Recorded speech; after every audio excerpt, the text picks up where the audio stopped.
अरे फूल बिछा दो अयोध्या में, अयोध्या में राम आवत है आज नगरिया में। फूल बिछा दो अयोध्या में, अयोध्या में राम आवत है आज नगरिया में, नगरिया में।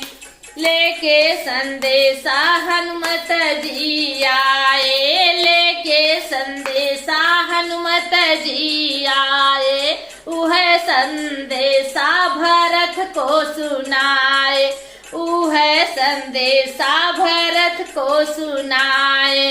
दोनों मिले दोनों मिला बेटे डगरिया में, डगरिया में राम आवत है।